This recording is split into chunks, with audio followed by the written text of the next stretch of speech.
Ang issue niyang una, sino ang nasa likod ng video? Pangalawa, sino yung nagpapakalat ng video, namumudmud ng video? At dinadagdagan yung kasinungalingan daw ni alias Rene. Ayun yung banggitin yung alias Rene. Ikaw, alias Ninis. Oh, gusto mong kantaan ulit kita? Alam mo ka na? So, yung pangalawang issue niya, sino ang nagpapakalat ng video? Sige, tuloy natin. Hindi ako papayag sa ganitong May kadrama ka pa rin, no? Gusto mong palitan si Sharon Cuneta? Ha? Para ka ng artista eh. Hindi daw siya papayag dahil mga pagsisinungaling, mga mapapanganib na pagsisinungaling. Lalo na ang tinarget ay hindi lang ako. Ang tinarget ay ang mga witnesses, ang tinarget pati mga staff ko, tinarget ang Senado mismo. Yan, tinan mo ha. So yung sa drama niya, hindi lang daw siya. Uy, parang ang buti niyang tao. Parang sinasabi although hindi directly sinasabi, buti kung ako lang. Kaya lang ang tinarget dito ay yung staff ko, yung Senado, at yung mga witnesses. Palitan mo na kaya si Sharon Cuneta. Parang artista eh. Yung drama mo eh. Senado mismo.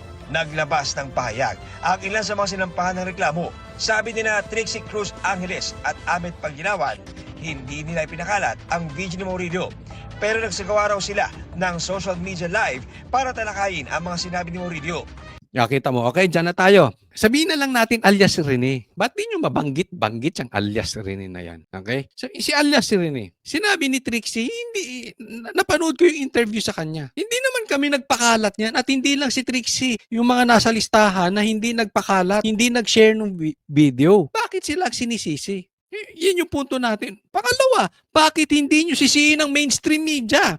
Mainstream media ang nag-share eh. Sila ang unang kumalkal niyang video na yan. Sa kanila nagsimula yan. Ano bang ginawa natin? Pinick up lang natin. Binigyan ng komentaryo. Bakit ba galit na galit kayo sa nagbibigay ng komentaryo? Samantalang yung naglalabas ng balita na mainstream media, hindi nyo ireklamo. Takot kayo? At tanong lang yan, Risa. At sa mga katulad mo, takot kayo sa mainstream media? Duwag kayo sa mainstream media? Pangalawa, kasabwat nyo mainstream media. Sige, alin doon? Kasi kung sino man na nagpakalat, sila nga yan eh. Sila nga nauna eh.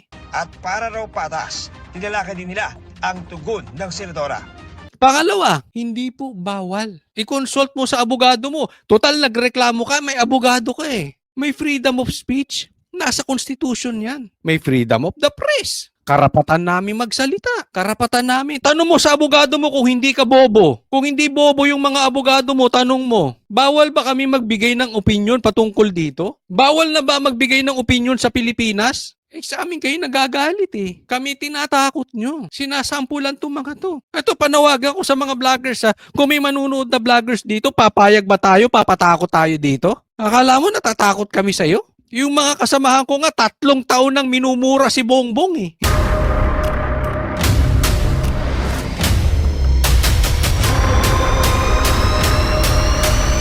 Bago tayo mag-umpisa, baka pwede nyong i-like ang video na to. Malaking bagay ang like sa aming mga content creators. Maraming salamat po.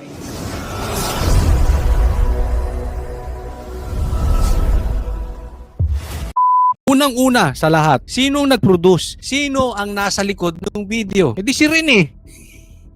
Hindi si alias Rene. Bobo ka ba talaga? Buti hindi ka nag-abogada. Simple lang naman yun eh. Sino bang gumawa ng video? Ba't mo pa iniikot-ikot? Si Rene. So, idemanda mo si Rene. Nagtataka naman ako sa'yo, paikot-ikot ka. Bakit init na init kayo sa mga Duterte vloggers? Kayo ni Tambaluslos, kayo ni Marcos, kayo ni Torre, kayo. Init na init kayo sa mga Duterte vloggers. Yan no, simplihan lang oh. Si alias Rene, reklamo mo, idemanda mo. Pangalawa, si Atty. Topacio, kaliwat kanan. Hinahamon ka niya. Sinabi niya, 3 na yan panunuhol mo. Strike 3 ka na, Risa. Lantaran niyang sinabi. Hinamon ka pa. Duwag ka kay Topacio. Takot ka kay Topacio? Kung sino-sinong dinimanda mo. Yung naghahamon sa'yo, hindi mo idemanda. Bakit? Maraming habol sa'yo? Maraming ebidensya sa'yo si Atty. Topacio? Bakit? Sa tingin mo kasi irrelevant si Atty. Topacio? Hindi siya Duterte vlogger? Hindi siya magsasalita? Hindi siya nagbablog about sa mga Duterte? Na inyong kalaban? Na inyong kinai-insecurean? Na inyong magiging kalaban sa 2028 election? Siyempre, abogado, hindi naman magbablog yun eh. Diba? So wala kayong pakinabang. Pangatlo, dahil hindi mainit si Tambaluslos kay Atty. Topacio. Kaya ako ngayon nadududa eh. Sino ba ang nagpopondo sa'yo, si Tambaluslos? So since walang habol si Tambaluslos kay si Atty. Topacio, hindi mo siya didemanda? Hindi mo siya hahabulin? Ang gusto mong habulin itong mga vloggers na nagsasabi ng kalokohan ni Tambaluslos ng kamera at nagpo-promote kay BP Sara? Halata naman kayo. Andyan na sa pagmumukha ninyo, oh. Kung sino-sino pang hinahanap ninyo. Wala pa rin umaamin. Sinabi natin ni Ontiveros na bago lumabas ang video, humingi sa kanya ng tulong si Ang hindi ko maintindihan, bakit kailangan may umamin sa video? Andun na yung mukha ni alias Rene. Nag-aantay ka pa ng sustento ng sponsor mo? Nagtatanong lang naman, Risa. Murillo dahil kinidnap umano siya. Nanalangin pa rin ako para sa kanyang kaligtasan. Sana matukoy kaagad ng PNP Davao kung nasan siya at mailigtas. Yan siya sabi niya, oh. Kinidnap daw si alias Rene. Si alias Rene sinabi mismo na hindi totoo yung sinasabi ni Risa. Di ba dapat nasa poder nyo si alias Rene? Kung sinasabi nyong kinidnap si alias Rene. Tanong, bakit nag-video siya? Sinasabi nyo, baka tinututukan. Yan. Alam ko yan ang mga sasabihin ng mga bashers natin eh. Kikidnapin? Tapos alam nyo na nasa Glory Mountain? Una, wala pong signal sa Glory Mountain. Ilang beses na kami nakapunta ron, walang signal doon. Paano siya makaka-video? At kung kinidnap yun, bakit alam nyo kung saan? Ba't di nyo pinuntahan? Diba? Simple lang eh. Pero gayunpaman, kailangan na niyang magpaliwanag at managot kung bakit siya nagsisinungaling sa mga video na ito. Tingnan mo, contradicting ka, Risa eh. Sinabi mo, kinidnap siya. Sinuhulan, tinakot. Halimbawa, ako yun. Ako si alias Rene, kinidnap ako. Tapos paiimbestigahan mo ako, pakakasuhan mo ako. Ang gulo mo, Risa. Yung kinidnap, kakasuhan? Ano ba talaga? Ba't ko kailangan magpaliwanag kung sinasabi mo na kinidnap? Diba? You are contradicting yourself, Risa. Alam nyo kung bakit walang sense sa sinasabi nito? Alam nyo kung bakit nagkakabuhol-buhol? Kasi, nagfa-fabricate ng istorya. Hindi nyo ba nahahalata? Stress na si Risa. Halata sa mukha ko. Ewan ko ha. Ako napapansin ko yun. Maraming kakaharaping kaso to si Risa. Ulitin ko, hindi lalabas si alias Rene nang walang hawak na ebidensya. Sa tingin mo wala siyang video kung saan nyo sa kinulong sa condominium mo? Ewan ko lang ha. Hindi ko alam. Pero kung doon siya pinatira, siguro nag-video yun doon. Baka may mga hawak pang video yan. Antayin nyo po kasi baka uunti-untiin yan. Kada linggo may lalabas na video. Kung bakit siya nagsisinungaling sa mga video na ito. Pero sa isa pang Facebook video kahapon, muli nagsalita si Murillo at iginiit na hindi siya kinidnap ng Kingdom of Jesus Christ at hindi rin siya binayaran o pinilit na sabihin ang kanyang mga sinabi sa video. Handa raw siyang panindigan ang kanyang mga sinabi. Pinabubulaanan rin niya ang mga nilabas ng umano'y mga patunay na siya ang naunang nakipag-ugnayan sa opisina ng senadora. Wala pong katotohanan yung mga claims ni Senador Risa sa kanyang press con. Ito lamang ay pamamaraan ni Senador Risa upang ako ay makuha ulit at patahimikin. Sinusubukan pa namin hingin Kita mo, hindi, at saka sinabi niya hindi siya nagme-message kay Risa. Simple lang to. Si Risa may record na. Strike 3 na nga sabi ni Topacio. May pattern na ng ugali to si Risa. May pagkaano to eh. Si Risa may pagka-controlling. Gusto nyo, kontrolado niya sitwasyon. Kasi bakit mo pipilitin na magkaroon ka ng testigo sa pamagitan ng hindi katotohanan kung hindi sa bayad? Control freak to si Risa. ng pahayag ang nasa likod ng pagtanggol Valiente social media account. Inireklamo rin ni Ontiveros ang 13 taong anyay Yan, ito yung mga tao, no? Halos lahat ito. Halos lahat, siguro isa or dalawa lang ang wala doon sa pinaimbestigahan ni Tambaluslos dyan sa kanyang committee. Dyan sa Quadcom, Tricom na yan. Parehas eh. You will see pattern. Makukonect nyo. Connect nyo ang galawan. Hindi ako maniniwala. Nasa matinong kaisipan na maniniwalang gumagalaw mag-isa to si Risa. Sabi nga ni alias Rene, kung paniniwalaan natin yung sinabi ni alias Rene, habang nga nagsisitch, nagbi-meeting sila yun. Maraming damay dito, including Torre. Even America damay dito. Ganyan po kalaki. At hindi po katang isip yan. Bakit? Kita mo pati Facebook, hawak nito. Ang daming Facebook page nung pumutok tong issue na ito. Na-block. Na dati naman nilang minumura ang mga Marcos. Hindi naman nabablock yung kanilang page. Pero ngayon, lumutang lang tong issue na ito. Ang daming na-cancel na page. So hindi katang-isip na pati Amerika may connection sila. Kaya may pondo po ito. Kung totoo lahat ng sinasabi ni alias Rene, hindi galing sa bulsa ni Risa yung pera na pinangsusulsul. Tingnan mo yung galaw, even Torre, even nung sa siege, nagmi-meeting sila. Anong ibig pong sabihin nun? Yung siege nung sinugod, yung KOJC sa Davao, nagmi-meeting sila nila Torre. Anong ibig sabihin nun? This is about Duterte. Yun ang issue nun. Lahat naman sila eh. Walang sinasabing maganda sa Duterte. Yang nagfa-fabricate ng mga witnesses, yung mga nagtatanim ng witnesses, yang di umanong nangidnap kay PRRD, sila ang magkakausap. Even Tambaluslos involved dito. In my opinion ha, kaya mahirap pong laban ito. Pati si Banat Bayo, ilan ang demanda na tanggap niya? Una dalawa kay Saldico. Pangatlo, itong vlogger na tinalo ni Yorme sa pagka-mayor, Sam Bersosa. Ako, naniniwala ko. Opinion ko to. Lahat yan, galaw ni Tamba. Tingnan nyo yung mga na-involved. Pakalat ng umunoy mapanirang video ni Murillo. Para imbestigahan din sa pamamagitan ng reklamo ito, yung mga vlogger na pinamumudmod at dinadagdagan pa ang mga kasinungalingang nakalagay sa mga video ni Michael Murillo. Ito yan ha. Ang issue niyang una, sino ang nasa likod ng video? Pangalawa, sino yung nagpapakalat ng video, namumudmud ng video at dinadagdagan yung kasinungalingan daw ni alias Rene. Ayun yung banggitin yung alias Rene. Ikaw, alias Ninis. Gusto mong kantaan ulit kita? Alam mo ka na? So, yung pangalawang issue niya, sino ang nagpapakalat ng video? Sige, tuloy natin. Hindi ako papayag sa ganitong May kadrama ka pa rin, no? Gusto mong palitan si Sharon Cuneta? Ha? Para ka ng artista eh. Hindi daw siya papayag dahil mga pagsisinungaling, mga mapapanganib na pagsisinungaling. Lalo na ang tinarget ay hindi lang ako. Ang tinarget ay ang mga witnesses, ang tinarget pati mga staff ko, tinarget ang Senado mismo. yan, tinan mo ha. So yung sa drama niya, hindi lang daw siya. Uy, parang ang buti niyang tao. Parang sinasabi although hindi directly sinasabi, buti kung ako lang. Kaya lang ang tinarget dito ay yung staff ko, yung Senado, at yung mga witnesses. Palitan mo na kaya si Sharon Cuneta. Parang artista eh. Yung drama mo eh. Senado mismo. Naglabas ng pahayag ang ilan sa mga sinampahan ng reklamo. Sabi nila Trixie Cruz Angeles at Ahmed Paginawan, hindi nila ipinakalat ang video ni Murillo. Pero nagsagawa raw sila ng social media live para talakayin ang mga sinabi ni Murillo.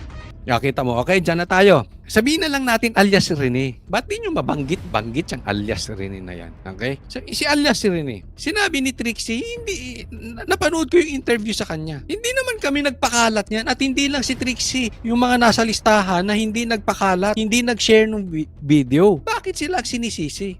Yan yung punto natin. Pangalawa, bakit hindi nyo sisihin ang mainstream media?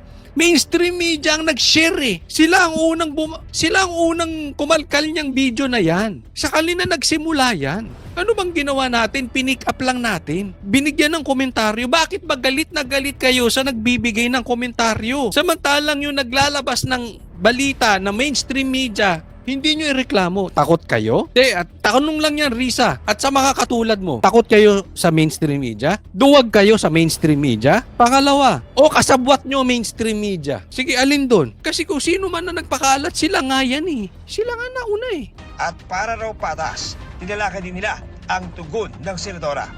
Pangalawa, hindi po bawal. I-consult mo sa abogado mo. Total, nagreklamo ka, may abogado ka eh. May freedom of speech. Nasa Constitution yan. May freedom of the press. Karapatan namin magsalita. Karapatan namin. Tanong mo sa abogado mo kung hindi ka bobo. Kung hindi bobo yung mga abogado mo, tanong mo, bawal ba kami magbigay ng opinion patungkol dito? Bawal na ba magbigay ng opinion sa Pilipinas? Sa amin kayo nagagalit eh. Kami tinatakot nyo. Sinasampulan itong mga to. Ito, panawagan ko sa mga vloggers ha. Kung may manunood na vloggers dito, papayag ba tayo? Papatakot tayo dito? Akala mo natatakot kami sa'yo? Yung mga kasamahan ko nga, 3 taon nang minumura si Bongbong eh. Hindi naman ganyang adelentado. Hindi naman nabablock ang kanilang Facebook. Ano, daig mo pa sa pagkadiktador si Bongbong? Daig nyo pang dilawang pagkadiktador si Bongbong? Ano kayo, komunista? Yung tatanong lang ha, kasi kayo nagpapakulong kayo na nagtatanong eh. Para kasi kayong komunista, napakadiktador ninyo. Bawal na magbigay ng opinion. Lumayas kayo dyan. Kung ayaw nyo magbiging balat sibuyas, maging ano na lang kayo. Teacher, negosyante, sekretary ng malaking kumpanya. O gusto mo, kumabit ka na lang sa politiko para hindi ka mabanatan ng ganyan. Eh, ikaw ang gumagawa eh. Bakit mo dinala sa kondominyo mo si alias Rene? At kung totoo yung sinasabi ni alias Rene, bakit mo ginawa yun? O, tapos magagalit ka sa magbibigay ng opinion. Tapos balat sibuyas ka. Anong sabi ni ano? O, may post ka si Robin Padilla, babasahin ko sa'yo. Kung hindi kayo mga double standard, mga animal kayo. Anong sabi ni Robin Padilla? And I agree with Robin Padilla ha. Kapag kayo nagrereklamo, pinakikinggan namin kayo dahil sabi nyo, freedom of expression. Ang lilinis nyo, gusto nyong imbestigahan dahil nasa konstitusyon, dahil nasa batas, dahil ito ay karapatan. Gusto nyong imbestigahan si BP Sara kahit na may anomalya na bayaran yung mga pumirma diyan sa impeachment ni Sara. Pag kayo ang binibigyan ng opinion, galit kayo. Ano sabi niya? Sabi niyo freedom of expression at speech. Pero pag kayo naman ang inirereklamo, tatakutin nyo ng kaso. Ang kalayaan ng iba, pambihira talaga, practice what you preach. Oh, in English ni Robin Padilla, galit na to si Robin Padilla. Oo, bihira mag-English to si Robin Padilla. Tingnan mo yung dulo niya. English. Galit na to si Robin. Oo, may kaibigan akong ganyan pag hindi nag-i-English at nag-English, galit na yon. Practice what you preach. Sa Tagalog, ha, sa version ko. Opinion ko to ha, interpretasyon ko. Pag sinabihan ka ng practice what you preach, ipokrita ka, animal ka. Ipokrita. Ganyan yun, totohanan yun. Hindi po murang animal, hindi ako nagmumuray. Animal po yung hayop. Hayop ka. Ayaw mo ng animal, hayop. Anong gusto mo tawag ko sa'yo? Langaw. Yung nakatungtong ka sa kalabaw. Kung umasta ka, mas daig mo pa kalabaw. Dahil sa pangarap nyo. Ito sa mga kababayan ko. Ito ituturo ko din sa aking mga anak. Mangarap kayo ng mataas. Huwag kayong mangangarap ng gitna. Dapat yung pangarap mo ay nenervyusin ka. Dahil sa sobrang taas, ang hirap abutin. Dapat kinakabahan ka na. Parang hindi mo magagawa. Ganun mangarap. Kasi hindi mo man matubad yung pangarap mo, yung kalahati na yon, you will still belong to the 1% sa buong mundo if ang pag-uusapan success. Maabot mo lang yung mataas mong pangarap kahit kalahati. But never step on people para mo maabot ang pangarap. Huwag mong pipilitin. Huwag kang lalabag sa batas para maabot mo ang pangarap mo. At higit sa lahat, huwag kang lalabag sa utos ng Diyos para maabot mo yung pangarap mo. Kung nangangarap ka maging presidente at ayaw sa'yo talaga ng taong bayan, huwag kayong mag-fabricate ng fake news. Risa, huwag kayong mag-fabricate ng fake news. Gumawa kayo ng maganda para nakikita ng taong bayan. Bigyan ko kayo ng magandang halimbawa na posibleng maging presidente sa susunod na panahon. Isko, tingnan nyo ginagawa sa Maynila. Ilang araw pa lang nakaupo, linis ang Maynila. Vico Soto, Mayor Magalong, nagtatrabaho ng maayos. Kaya gusto ng taong bayan eh. Kayo pinipwersa nyo. Sabi nga na sa kalalakihan, huwag nyong pwersahin baka dumugo. Huwag nyong pinipwersa ang mga bagay-bagay. Baka kakapwersa nyo, makapatay pa kayo ng tao. Huwag nyong, hindi pinipwersa po ang pagmamahal ng taong bayan. Risa Hontiveros, Bongbong Marcos, Martin Romualdez. Hindi po pinipilit, hindi po pinipwersa ang pagmamahal ng taong bayan. Ang kailangan nyong matutunang salita, organic. Matutunan nyo yan. Kasi ang pagmamahal ng tao, kusa yan. Kita mo, bigyan kita ng organic. Paano minahal ng taong bayan si PRRD? Nakakulong ng lahat. Mahal na mahal pa rin ng mga Pilipino. Bakit? Hindi niya pinersang mahalin siya. Minahal niya yung taong bayan, gumawa ng tama. Si Isko, ganun din. Kaya yung pagmamahal sa kanila ng taong bayan, yung pagmamahal ng Maynila kay Isko, organic, galing sa puso, hindi pinilit. Huwag niyong pilitin. Ito, gumagawa ka ng fake news eh. Pinaiimbestigahan mo sila nagpapakalat. Claire, tingnan mo to si Risa. Siya ang fake news. Anong sinabi ni Risa? Nagpapakalat ng video. Anong sinabi nila Trixie? Siya at ilang pang nirereklamo nyo ay hindi naman shinare yung video. So Claire, tingnan mo to si Risa ha. Ikaw Claire Castro, ito ang fake news peddler. Ito nagpapakalat ng fake news si Risa. Puro kayo sa mga Duterte vloggers nakatingin eh. At masama tong ginawa ni Risa. Sinabi niya sa mainstream media. Sa harap ng NBI, nagsinungaling siya na sinishare daw yung video. O di fake news ka, ginamit mo pa ang ahensya ng gobyerno. So sino ngayon ang fake news? Si Risa o yung mga Duterte vloggers? Anong sinabi ni Marcos? Walang pumasok na baril sa KOJC. Sino ang sinungaling? Si Marcos o yung mga Duterte vloggers? Mag-isip kayo. Ito ang fake news peddler, si Risa Ontiveros. Bahagi raw ito ng free speech. Ayon naman kay Sas Rogando Sasot, nalaman lang niya ang tungkol sa video ni Murillo sa GMA News. Sabay puntong kung live news na ibahagi ang video, ganon din daw dapat sa media. Ngayon, di ba? Anong ibig sabihin dito? Kung galit kayo sa nagpakalat, di dapat ganun din kayo sa GMA or sa mainstream media. Eh, sinabi ni Sas, I totally agree with them. Bakit ba yung mga katulad mo, mga katulad ng Quadcom, puro Duterte vloggers na lang? Di ba? Hindi nyo magalaw-galaw ang mainstream media. Kaya wala kayong binatbat kay Duterte. Mga duwag kayo sa mainstream media. Si Duterte hindi takot sa mainstream media. Binabara niya mga mainstream media. Patas. Risa, huwag kang ipokrita. Sabi ni Joy Cruz, dapat mag-focus ang senadora sa pagsagot sa mga aligasyon ni Murillo. Isa lamang daw siyang political observer at may karapatang magpahayag ng opinyon. Sinusubukan pa namin kunan ng pahayag ang iba pang mga sinampahan ng reklamo. Para sa GMA Integrated News. Gusto nyo, GMA, kontakin si Banat Bay. Wala namang kumukontak eh. Sabi nyo, gusto nyo hihingan nyo ng panig. Kontakin nyo lahat, di ba? Patas din kayo, GMA. Sino maniniwala dito kay Risa? Bukod dun sa mga dilawang inodoro. Mga bulag yun eh. Sino pa maniniwala dito kay Risa? Di yung mga komunista. Di ko sinasabing komunista siya ha. Pero alam naman natin yung mga komunista kung sinong sinusuportahan. Excuse me, hindi kayo tanga. That is public knowledge. At yun na nga mga kababayan, ano na ang masasabi mo? Kung mayroon kayong hinaing at komento patungkol sa balitang ito, please comment down below. Pag-uusapan natin yan sa comment section. At kung nagustuhan nyo ang video, ay huwag kalimutang mag-like at i-share na din para mas marami pang makaalam at umabot ito sa marami sa ating mga kababayan. Maraming salamat po. Tulungan mo na, boy. Tulungan mo.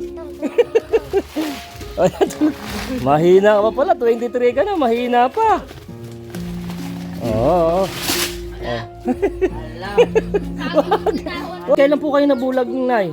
9-10. Kailan 9-10? 2019. O sige, magwalis ka muna. 2000. Ang tagal na pala. At anong sakit niyo po? Ba't nabulag ka? Hindi na pailiwanag ng doktor eh. Hindi na paliwanag. Nasaan bahing doktor yun? Ba't tayo paliwanag? Anong hiling mo, Nay? Ano bang kulang sa bahay mo ngayon? May bigas ka ba? Meron pa naman. Ilang kilo? Kalahati pa naman. Kalahating kilo? Kalahating kilo na lang. Isang saing na lang ngayon. Bakit masaya ka pa? Kalahating kilo na lang yung bigas. Okay na yun, ano na? Alang nga naman malungkot. Bakit na? Iiyak ka naman. Anong ulam niyo po? Anong ulam? Lapa. Wala pa. Walang ulam. Wala pa si tatay. Lapo. Nako, baka wala pa sweldo. Paano yan? Ba't huwag ka nang umiyak na? Huwag kang umiyak. Bibigyan kita ng bigas.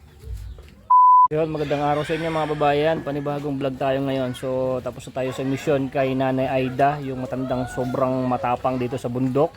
So, pauwi na siya ng Iloilo po ngayon. So, maraming salamat sa mga nag-share. So, ngayon, trabaho ulit tayo kahit walang kita yung page natin kasi na-report tayo nung nagkampanya tayo kay Tatay Digong. Pero walang problema yan kahit walang kinikita. Tulong pa rin tayo. So, ngayon, papakita ko sa inyo yung panibagong tutulungan natin kahit paano mag-inang PWD. So dito tayo, harap mo yung camera doon, boy. Ayan, si Lola. Ay, si nanay pa lang, nanay. Ay, nay, nakikita mo ako? Hindi mo ako nakikita? Hindi. Boses lang. Kilala mo na ako, ako si Boy Sardinas. Napanood ng pangalan ko. Napanood mo. Ito yung anak mo. Ayan. Ano pangalan mo? TJ. Ha? TJ. TJ? Magwawalis ka? Sipag ah. Sipag. Asan si tatay mo? Toto eh. Nagtatrabaho? Apo. Sige. Interviewin ko lang si nanay mo, ano? Ba't kailan po kayo nabulag, nay? Hindi na dito ba? 9-10. Ah, Kailan 9-10? 2019. Sige, magwalis ka muna.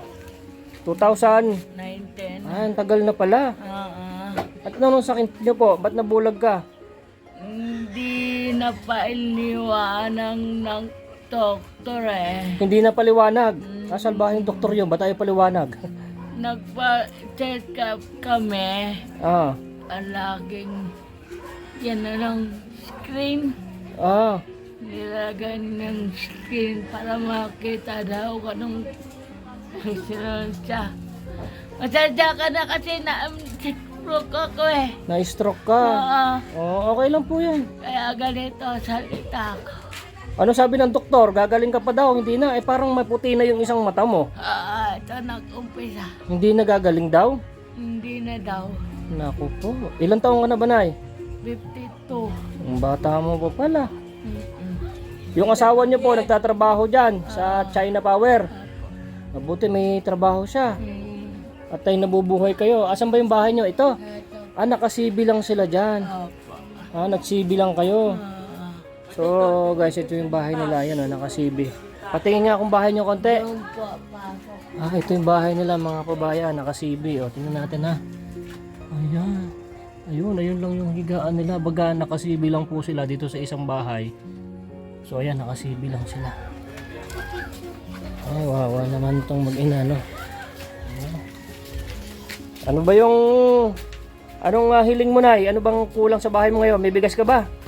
Meron pa naman. Ilang kilo? Kalahati pa naman. Kalahating kilo? Kalahating kilo na lang. Isang saing na lang ngayon.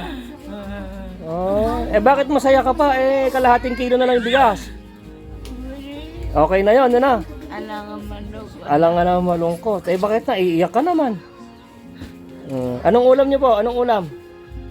Lapa. Wala pa. Walang ulam. Wala pa si tatay. Lapo. Nako, baka wala pa sweldo. Paano yan? Ba't huwag ka nang umiyak na? Huwag kang umiyak. Bibigyan kita ng bigas. Na? Nagpe-pray ka yata kaya napunta ako dito yan si JC. Ano ba? BJ po. Sorry BJ. Ilang taong ka na, BJ? Ito. 31? Apo. 23. Hindi ka na nag-aaral. Hindi. Ito yung mga kapitbahay nila. Mabait-bait to si DJ. Mabait ka daw. BJ. BJ. So, Bon BJ. Jeffrey. Bon Jeffrey. Huwag kang umiiyak ka na.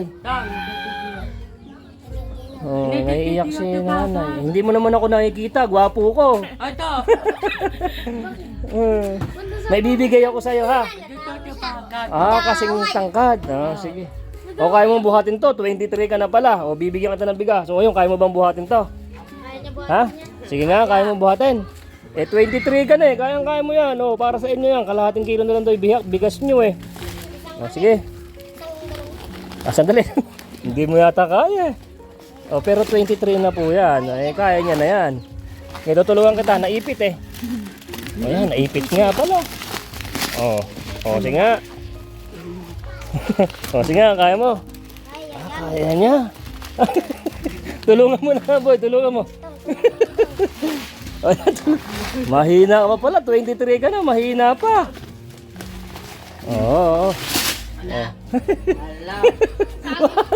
Wag. Tutulungan ka na nga sige. Tulungan mo dun.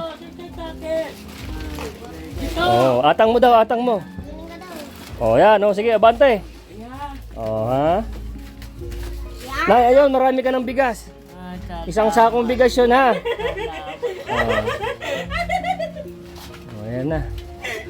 At least, hindi ka na bibili ng bigas, ha? Matagal-tagal na po. Ayos na, masaya ka na. Malay nyo, may tutulong pa sa inyo. Kasi ako yung nagbablog lang. Pag may gusto magtutulong, binibigay nila. Malay nyo, di ba? Tapos, anong ulam nyo? Wala pa? Wala pa. Ako si Boy Sardinas, bibigyan ka ng sardinas. Asan ba si ate dyan? Yung Nanonood dito kanina. Asan si ate dyan kanina? Asan na? Eto pala. O, ali ka dito ate. Binigyan ko na CR eh. Oh, ayan na. So ayan guys, yan si ate. Oh, ayan, yan yung binigyan ko ng CR dito sa kanila. Ito'y laging nakataway eh. Gusto mag-asawa. May ulam ka na, hindi na kita bibigyan. May sinabi sa akin si Clara. Oo. Ito si ate, Nasaan na po Halika, nanghihingi ka sardinas sa akin kanina, pamimiliin kita. si Dada Frankie? Wala pa po si Daddy Frankie, busy pa. Hindi talaga ako. Mahihingi ka ng sardinas, pamimiliin kita, sardinas o ganito, isa-isa lang. Ano pamimiliin mo? Hindi ka daw, sardinas na Ah, sardinas na lang.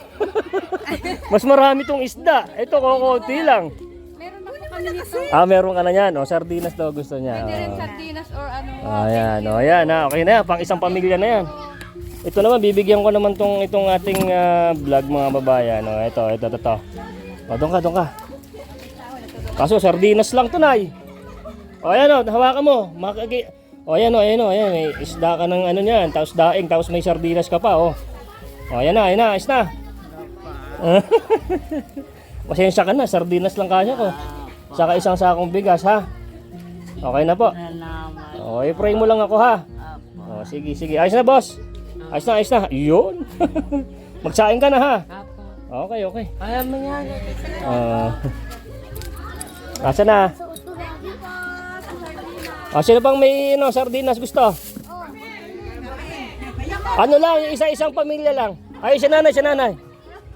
Isang pamilya to. Ayan, sardinas. Ikaw, te. Ilan anak mo? Apat. Yan, tama. 4 ang laman yan. Ha? 3 kayo? Halika rito. Pensya na po yung hindi maabutan na. Ito. Ano to? 3 din ang laman niya. Ayos na. Tapos yung wala na sardinas, ito na lang. Yan, daing. Ayos na. Tapos ayan, ayos na. Wala na sa walang lalagyan. Saka walang sauce yan eh. Ito, halika na tayo. Ikaw, baka magtampo ka pa eh. Ayan, si nanay. Okay. Ito yung ate. Ikaw pala dyan, hindi kita nabigyan ng sardinas. Wala nang lata. Ayan. Ayos na. Ayos. Sino pa ang kulang? Ikaw, halika rito. Ito, yung kapitbahay nyo. Kaya gusto mong daing. Nag-aulang ka ba daing? Aba, bigay mo. Kasi kapitbahay eh. Siya na lang. Uuwi na. Ha? Ito mga mata yun, bigyan mo tigi-tigi sa'yo, lapangin nyo yan. Bigyan mo. Hati-hati kayo dyan ha, magkukumpare ha. Yan. Boss. Okay. So maraming salamat po ha. Alright, so ayan guys, so sana naging masaya ako sa video natin. So ayan, nakita nyo masaya na si Nanay. Ano ba pangalan si Nanay? Nanay Emery. Alright, maraming salamat po. Nay, ito na yung bayad ko sa isa kunin mo yung isa. Isa muna, iyan Tapos isa pa, 'di ba? 4 dapat na sardinas eh. Yan. 3 na. Pang-4 na sardinas. Okay na.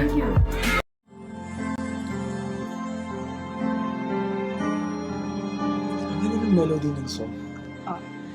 Ang bayan ko'y pinagpala pagkat sa amin pinigay ang isang biyaya na mag-aahon sa hirap at dilim ng kahapon at sa bawat Pilipino'y magtatanggol sa bayan ko dating laganap pang-api at tusa sa aming mga mahihirap ngunit ikaw ay dumating sagot sa aming mga dalangin. Muli kaming babangon, mabuhay ka na kaibigan.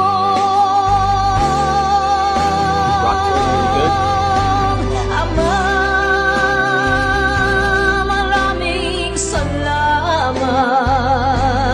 Aming mga mata'y minuhulat, gawain ng masasamay iyong isiniwalat. Ikaw lang ang pag-asa naming lahat.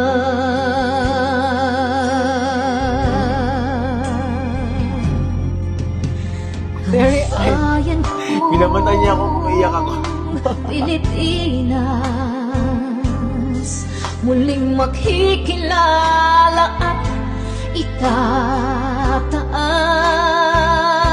Katahimik ay maghahari sa ating puso'y mamamayani. Mga ngiti sa labi, di mapapawi.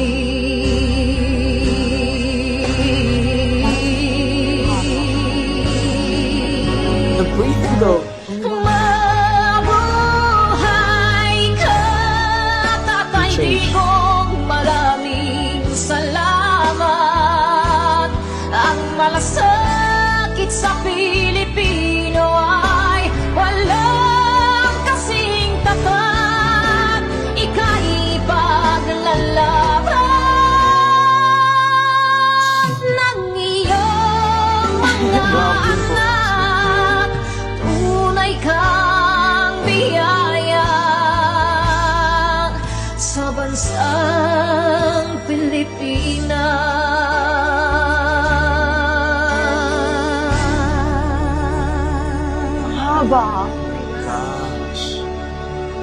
Irene Oika. Mabuti pa ang sardinas, may label. Eh tayo, wala. Nay, ito na yung bayad ko sa'yo sa ano. O, kunin mo yung isa. Isa muna. Iyan, o. Tapos, isa pa. Di ba? 4 dapat na sardinas, eh. O. O, yan. 3 na. Pang-4 na sardinas. O, okay na.